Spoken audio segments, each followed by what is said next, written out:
చిన్నశంకరంపేట మండలంలో గత రాత్రి ఈదురుగాలులతో కూడిన భారీ వర్షం కురిసింది. మండలంలోని మల్లుపల్లి గ్రామంలో భారీ వర్షానికి గ్రామానికి చెందిన నిరుపేద కుటుంబమైన నాగరాజు భూపాలకు సంబంధించిన రేకుల ఇల్లు పూర్తిగా నేలమట్టమయ్యాయి. దీంతో ఆ కుటుంబం రోడ్డున పడ్డట్టేది. నాగరాజు భూపాల కుటుంబాలు రెక్కాడితే కానీ డొక్కాడని పరిస్థితుల్లో రోజు కూలీగా పనిచేస్తూ తమ కుటుంబాన్ని పోషించుకుంటున్నారు.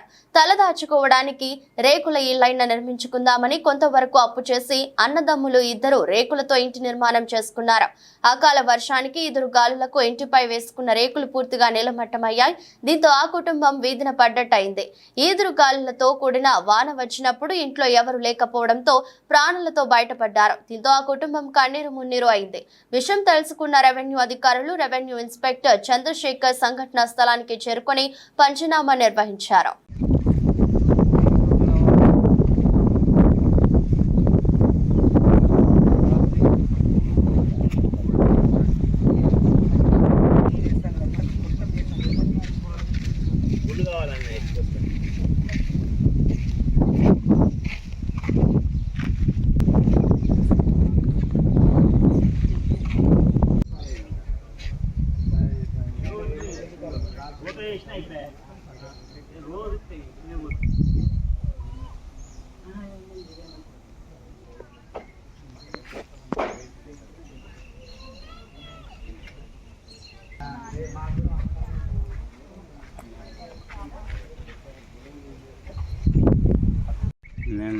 మేము ఊరిపోయినాం.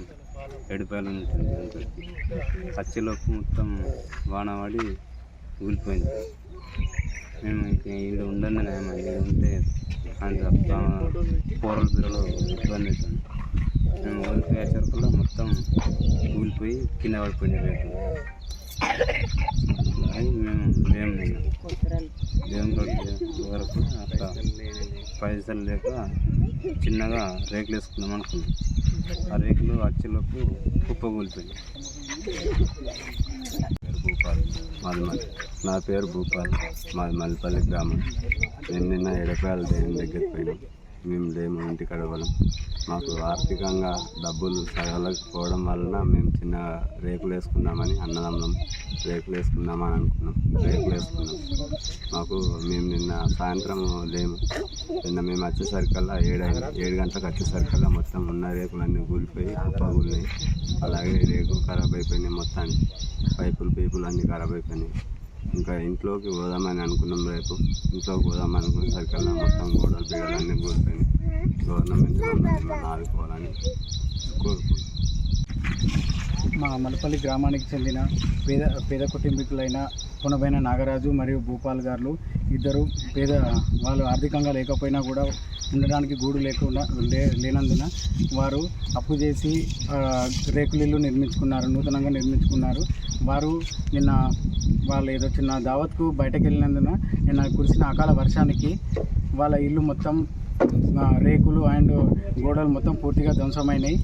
వాళ్ళ పరిస్థితి దీన పరిస్థితిలో పూట గడవలేని స్థితిలో ఉన్నారు. కావున ప్రభుత్వం స్పందించి వారికి డబుల్ బెడ్రూమ్ ఇల్లు మంజూరు చేయాలని, ఏదైనా దాతలు కూడా వారికి ఆర్థిక సహాయం అందించాలని కోరుతున్నాను.